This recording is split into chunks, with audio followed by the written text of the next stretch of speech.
international law. Nuclear arsenals, instead of being dismantled, remain entrenched in the security doctrines of certain states. This contradiction undermines the moral and legal architecture of the global non-proliferation regime. Nuclear weapons remain the gravest danger that civilizations face. Their use, intentional or accidental, would have catastrophic humanitarian and environmental consequences that no nation, no people, and no generation can afford to endure. It is therefore incumbent upon this conference and the broader international community to recommit with urgency and resolve to the complete, irreversible, and verifiable elimination of all nuclear weapons. Equally concerning is the accelerating militarization of outer space. The characterization of outer space as a potential battlefield by certain states, alongside initiatives that envisage new layers of strategic defense, risks transforming a domain that is the common heritage of humankind into another arena of confrontation.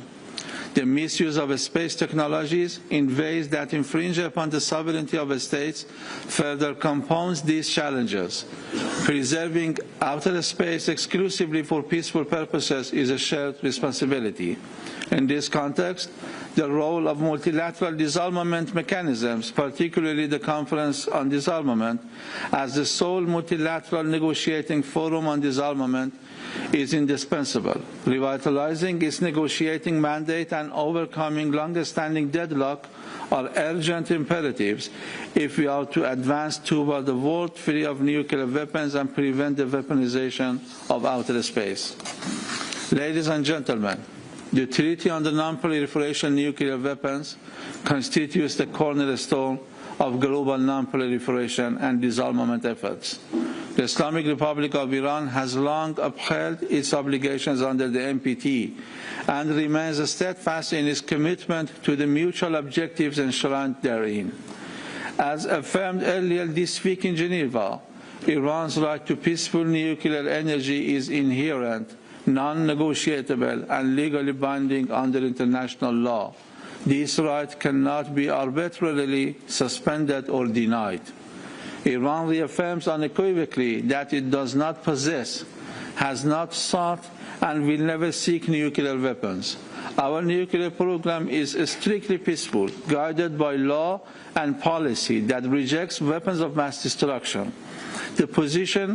This position is rooted not only in our treaty obligations, but in deeply held ethical and religious principles that view nuclear arms as incompatible with the security and dignity of all peoples. Mr. President, meaningful progress in disarmament and non-proliferation can only be achieved through mutual, balanced, and legally binding commitments. It is neither fair nor sustainable for some states to demand restrictions or actions from others while failing to fulfill their own obligations, particularly regarding disarmament under Article 6 of the NPT. This double standard erodes confidence in the international framework and fuels mistrust among nations. We call upon the nuclear weapon states to honor their disarmament commitments without delay and to engage constructively in negotiations toward a comprehensive nuclear weapons convention and legally binding security assurances for non-nuclear weapon states. The Islamic Republic of Iran remains committed to diplomacy and dialogue as the most effective path toward de-escalation and sustainable security.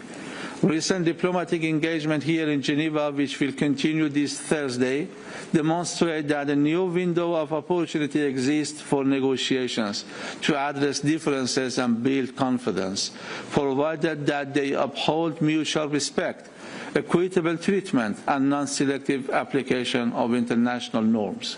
We emphasize that any sustainable and credible negotiation must respect the legitimate rights of all states under international law and deliver tangible security benefits without coercion, unilateral demands, or threats of force.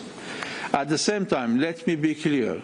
While Iran chooses diplomacy, we are fully prepared to defend our sovereignty, territorial integrity, and people.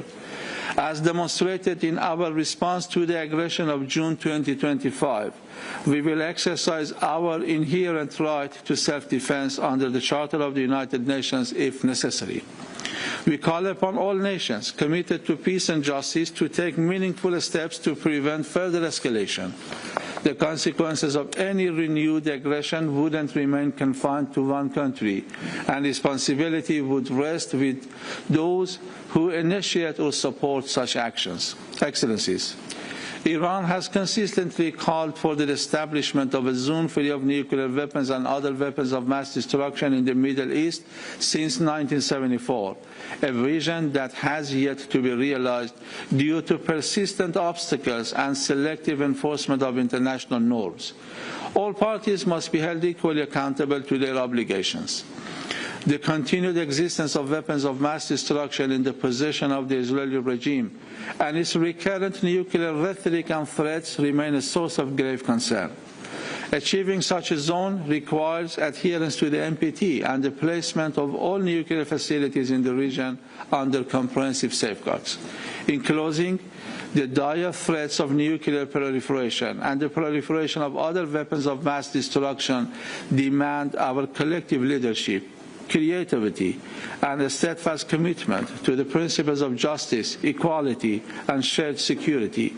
Iran stands ready to work with all member states to strengthen the international disarmament architecture, to revitalize multilateral negotiations, and to realize the noble aspiration of a world free from a scourge of nuclear weapons.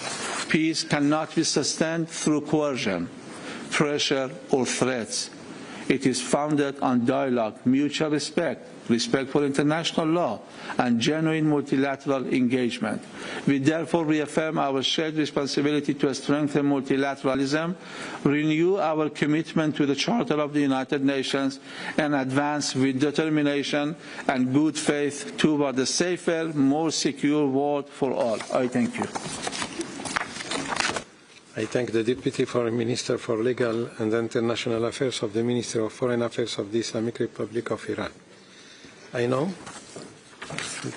We will now hear a pre-recorded video message from His Excellency Mr. Vijita Herald, Minister for Foreign Affairs, Foreign Employment and Tourism of Sri Lanka. Madam Secretary General of the Conference on Disarmament, Mr. President, Excellencies, distinguished delegates, I would like to begin by offering my sincere congratulations to Her Excellency Omar Schneeber, Ambassador and Permanent Representative of Morocco, on assuming the presidency of